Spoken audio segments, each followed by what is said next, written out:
Good evening. This is Atheist History Week, and I'm John Rafferty, President of the Secular Humanist Society of New York, and also a proud and active member of New York City Atheists, which produces this show. Atheist History Week, each week, reviews the anniversaries in the history of free thought, of atheism, agnosticism, rationalism, secularism, humanism, skepticism, whatever you have-ism, that is not dictated by religious dogma. We discuss notable people, the famous and the not-so-famous, and some of the infamous, who were born or died or achieved something notable during this week in history. And we also cover events like court cases and burnings at the stake and tortures and other fun and games of the religious persuasion. We discuss anything of interest to freethinkers that happened this week in history. And this week is the second week in July. So we're going to take a look at a few people, most of whom you've heard of. And we're going to start, this being a history lesson, we're going to start with a history lesson. One of my itches is American history, and so I'm delighted to start off with the author of this quote. There is in the clergy of all Christian denominations a time-serving, cringing, subservient morality, as wide from the spirit of the gospel as it is from the intrepid assertion and vindication of truth. President of the United States, John Quincy Adams.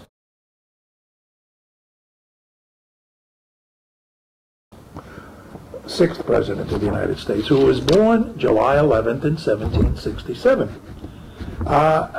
He is one of the least appreciated presidents, mainly because he lived his life, of course, in the shadow of his much more famous father, a founding father, John Adams himself, who was, of course, the second president.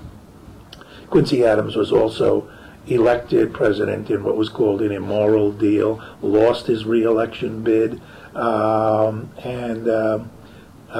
everybody forgets that he had a wonderful career subsequently.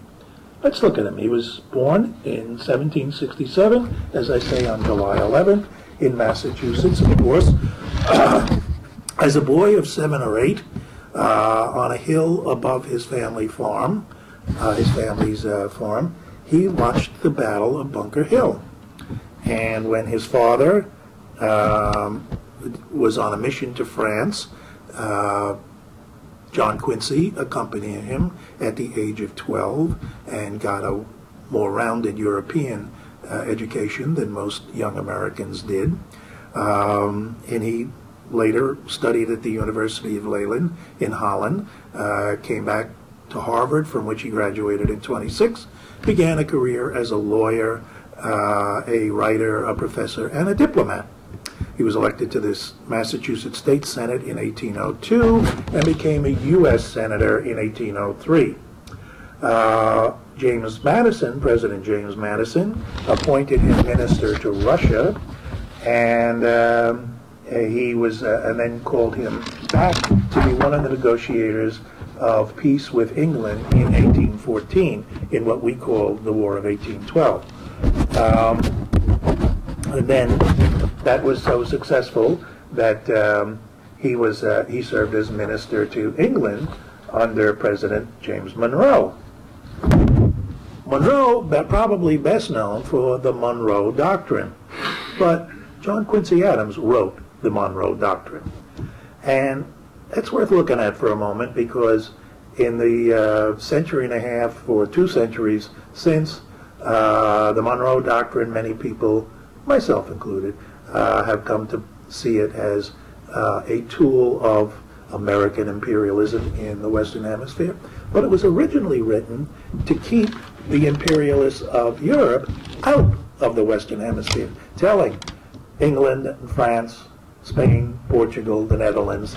The era of colonization is over. And we, the United States, we're the big guys, and we're going to protect the little guys. That's what it was originally written for. Quincy Adams ran for president, and in the election, neither he or any of the other three candidates, Andrew Jackson, William H. Crawford, or Henry Clay, got a majority of the Electoral College votes. So the election went into the House of Representatives.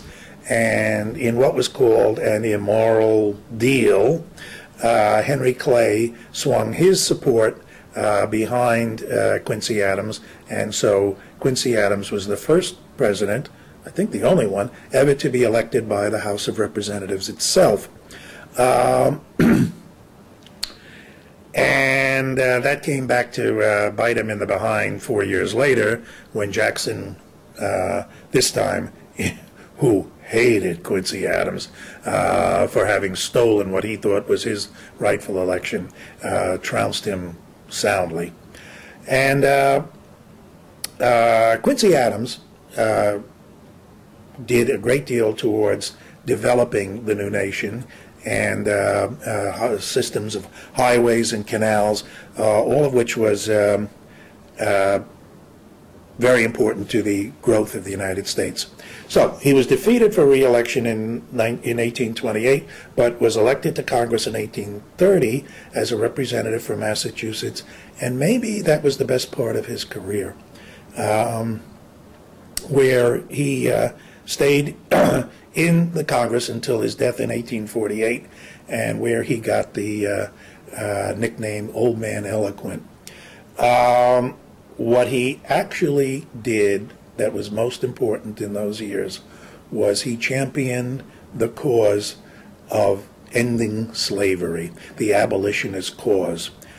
He had to fight the Southern slaveholding representatives, but finally did get a gag rule overturned, and he supported a number of abolitionist societies. And if you have not seen the movie Amistad about the African men who rebelled and won their ship when they were being shipped to the United States as slaves, and then who were tried in court in the United States because horror upon horrors, they actually mutinied and killed the people who were trying to enslave them. Their lawyer, their defense lawyer, was John Quincy Adams, and he won their case. Very important one. He collapsed from a stroke on the floor of the U.S. House and died 2 years later in the Speaker's room. We can't say that he was an atheist.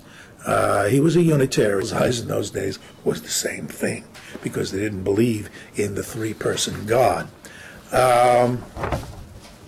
As a matter of fact, one of the best historians of the time, the Reverend Byrd, I forget his first name, who was a serious historian, he wrote that he wrote in 1830 or 1831 that of the first 7 presidents, and remember Quincy Adams was the 6th, they were all infidels, not a single Christian among them. Wow. Can you imagine anybody saying that about presidents today, and actually having them elected?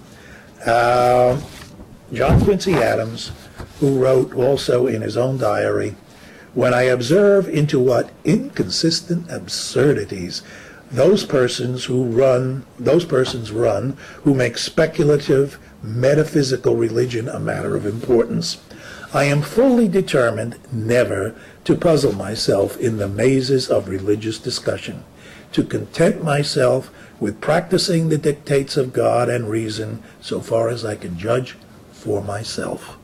Free thinker, John Quincy Adams. A little bit older than, quite a bit younger than John Quincy Adams, was a man who also had a great effect on American society. Born July 12th in 1817, was Henry David Thoreau.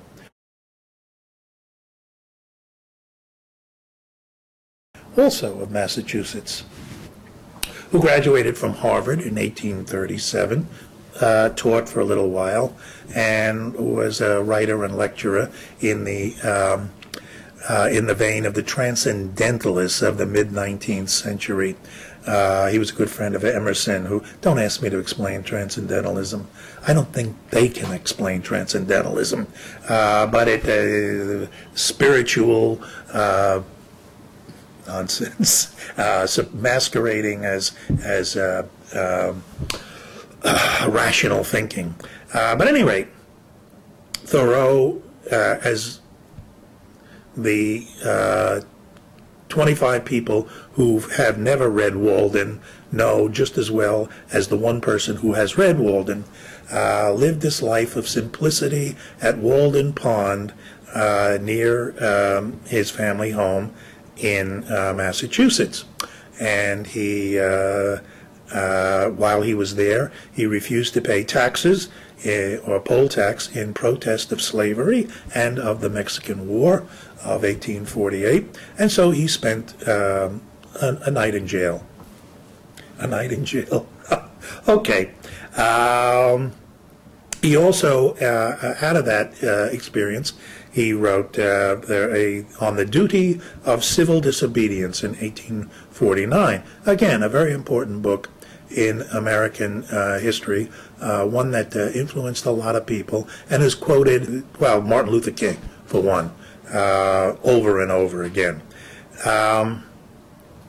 However, let's talk about Thoreau for a minute. I mean, yes, he lived his life of simplicity in the hut that he built on Walden Pond, and where he wrote Walden. But let's face it, it's not so hard to live a life where you watch the butterflies and the fish and the birds and the trees when your family has made a fortune in manufacturing pencils, which his family had done. So Walden didn't have, so Thoreau didn't have to go to work, and he could spend his time reflecting on the joys of nature and the simple life. And it didn't hurt that once a week he would gather up his laundry, go back into town, and give it to his mother to do his laundry, and then he'd take his clean clothes back to the hut. There was a wonderful Doonesbury cartoon, maybe a cartoon 15, 20 years ago, when Jane Fonda was in her fitness guru routine, and she's trying to tell her African-American maid that the maid can benefit from really vigorous exercising and everything. And this goes on for several days. Finally, the maid says to her, to the off-screen Jane Fonda, Miss Fonda, you work up a sweat because you want to. I do because I have to. Thoreau lived the simple life because he wanted to and because he could afford to. I don't mean to knock Thoreau. Civil Disobedience is an important book.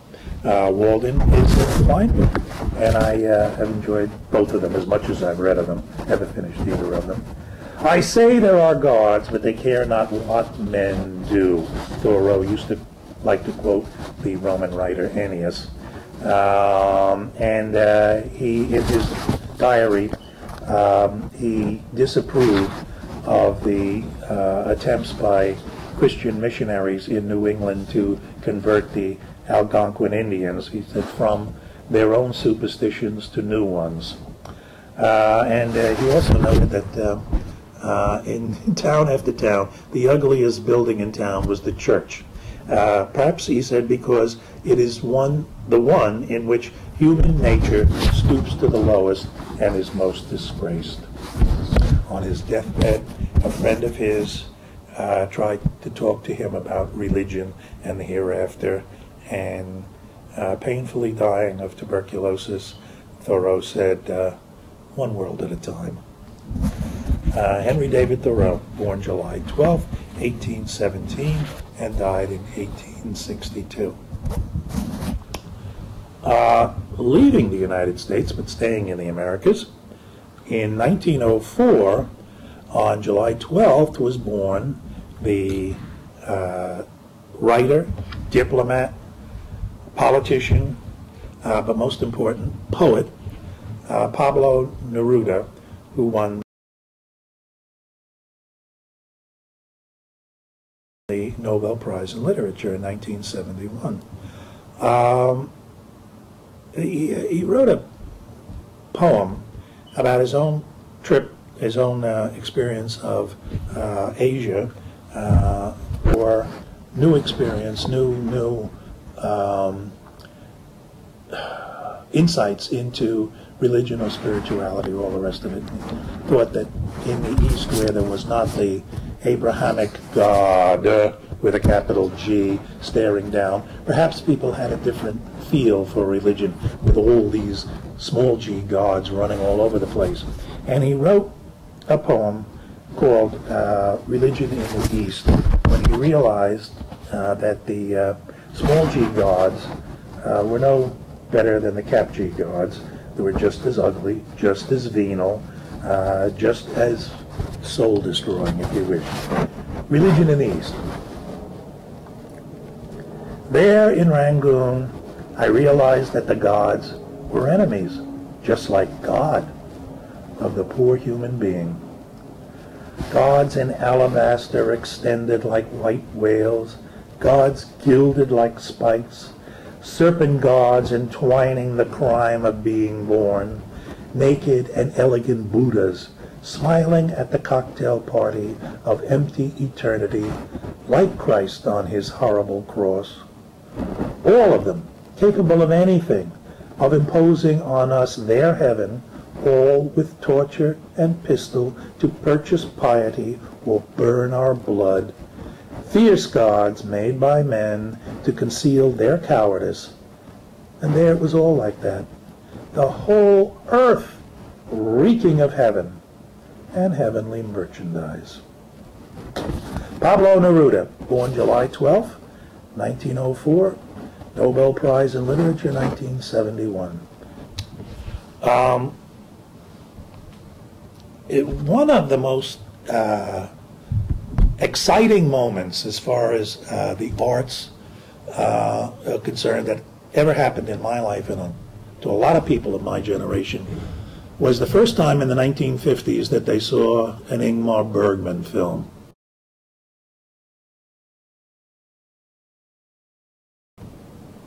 It was a shock. But it wasn't just that it was so different from everything else, but that it was exciting. The first one I ever saw was The Seventh Seal.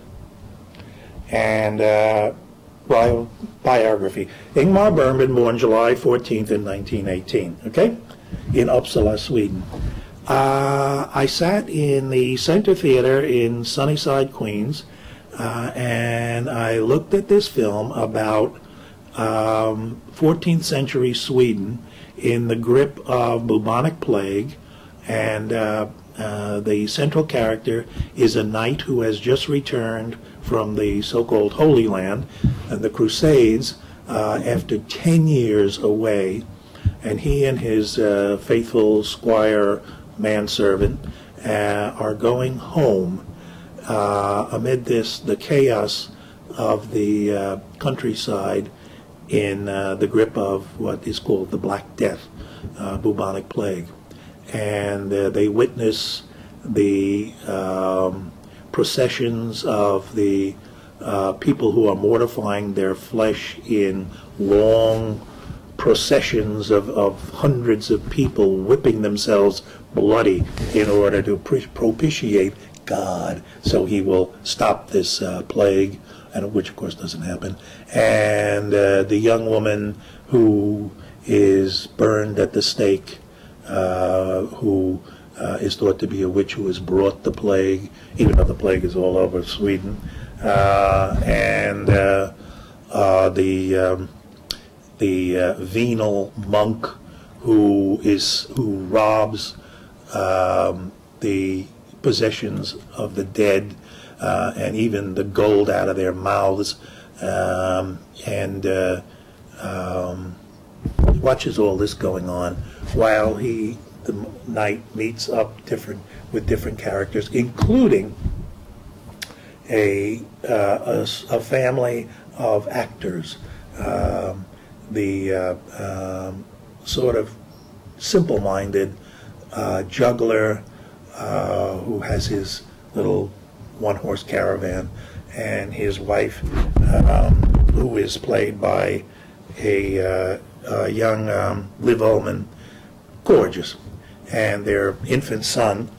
And this is supposed to be a, the Holy Family kind of thing. And he sees visions of the Virgin Mary and whatnot. And death comes to the knight in person, all in black, white face, cloaked all in black. And the knight holds him off by offering to play chess. And they play chess as the game, as everything proceeds, until finally the knight returns home to the wife he left 10 years ago, bitter. And the next morning, death is about to win the chess game, and the knight upsets the board, distracting death, so that death does not notice that the little family, the mother and the father and the child, are going away. And the final scene is sort of the medieval dance of death of the knight and his squire and the wandering promiscuous wife and the cuckolded husband and the knight's wife, and they're all in a dance going away. Wow, that was not something that Busby Berkeley did in Hollywood. It just, you sat there and you said, "What the hell did I just see?" Or in the abbreviation that we use on online now, WTF. What was that? Any rate, it was a honey. And then, of course, followed up by Wild Strawberries, Smiles of a Summer Night, all of which looked into really the human condition. And very often the themes were faith, belief, reason, the human condition. "I have struggled all my life," Bergman wrote in his autobiography called The Magic Lantern. "Struggled all my life with a tormented and joyless relationship with God. Faith and lack of faith, punishment, grace and rejection, all were real to me, all were imperative. My prayers stank of anguish, entreaty, trust, loathing, and despair. God spoke, God said nothing. No one is safe from religious ideas and confessional phenomena. We can fall victim to them when we least expect it. It's like Mao's flu or being struck by lightning. You were born without purpose. You live without meaning. Living is its own meaning. When you die, you are extinguished. From being, you will be transformed into non-being. A God does not necessarily dwell among our capricious atoms." Not so earth-shaking, but a contemporary of ours was born on July 9th in 1931, Sherry Mochilas.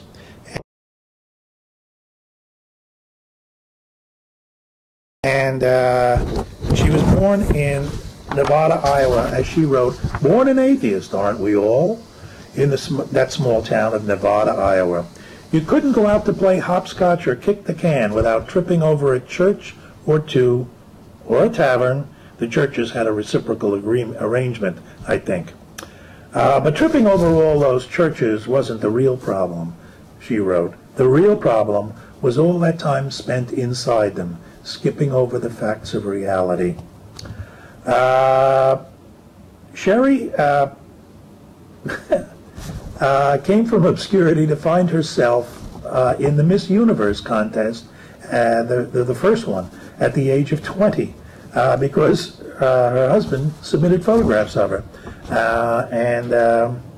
But her real business was as she called herself, the village atheist in Peoria, Illinois, where she ran a small business for many years, had 5 children, wrote poetry, and became a national spokesperson for abortion rights in the 1980s when she wrote about her life-threatening experience in seeking an illegal abortion in Peoria in 1954. And this week we also have looked at the lives of John Quincy Adams, Henry David Thoreau, Pablo Neruda, and Ingmar Bergman. Next week we'll look at some famous people and events, including the Seneca Falls Convention, when we deal with the third week in July. I'm John Rafferty. This has been This Week in Atheist History, and I hope you'll be back again with us next week. Good night. Wherever we once were, we are no longer a Christian nation, at least not just. We are also a Jewish nation, a Muslim nation, and a Buddhist nation, and a Hindu nation, and a nation of non-believers.